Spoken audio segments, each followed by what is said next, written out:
વાંકાનેરની Bhatia society ખાતે આવેલા ગંગેશ્વર મહાદેવ મંદિરમાં શિલાન્યાસ વિધિ કાર્યક્રમ યોજાયો હતો, જેમાં સંતો, મહંતો, ભાવિકો હાજર રહ્યા હતા। આ સાથે હનુમાનજી, પરશુરામ દાદા, જલારામ બાપા, સદગુરુ રણછોડદાસ બાપુ મંદિરના પુનઃનિર્માણ પ્રસંગે શિલાપૂજન વિધિ કરવામાં આવી હતી, જેમાં દાતાઓ, યજમાનોએ પૂજન વિધિનો ધાર્મિક લાભ લીધો હતો। આ પ્રસંગે સાંસદ કેસરી દેવસિંહ ઝાલા, ભાજપના અગ્રણી શૈલેષ ઠાકર સહિતના અગ્રણીઓ હાજર રહ્યા હતા। વાંકાનેરની ભાટિયા સોસાયટીમાં આવેલ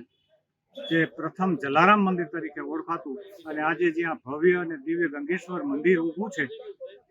તે જગ્યાની અંદર આજે બીજા જે મંદિરો જર્જરિત થયા હતા એના પુનઃનિર્માણ માટે નૂતન મંદિરોનું આયોજન કરવા માટેનું આ શિલાપૂજન કરવામાં આવ્યું। એની અંદર રાજકીય ક્ષેત્રની અનેક નામાંકિત વ્યક્તિઓ કે જે રાજ્યસભાના સાંસદ મહારાણા કેસરીદેવસિંહ બાપુ અને ગુજરાત વેપાર સેલના સદસ્ય શ્રી શૈલેષભાઈ ઠાકર ખાસ ઉપસ્થિત રહી એમને ખૂબ આની અંદર સહકાર આપેલો અને જરૂર લાગે તો હજી પણ અમે તૈયાર જ છીએ એવી એમને ખાતરી આપેલી અને દાતાઓ પણ ઉત્સાહભેર આ કાર્યની અંદર જોડાઈ રહ્યા છે અને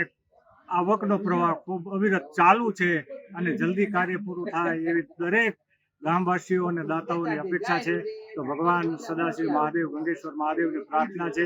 કે જલ્દી આ કાર્ય સંપન્ન થાય। વાંકાનેર ભાટિયા સોસાયટી ખાતે ગંગેશ્વર મહાદેવના કંટાંગણમાં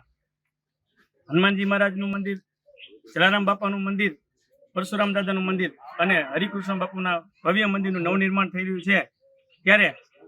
આપ સૌને આ કાર્યમાં ઉદાર હાથે સાથ સહયોગ આપવા ગંગેશ્વર મહાદેવ મિત્ર મંડળ તરફથી એક નમ્ર અપીલ છે।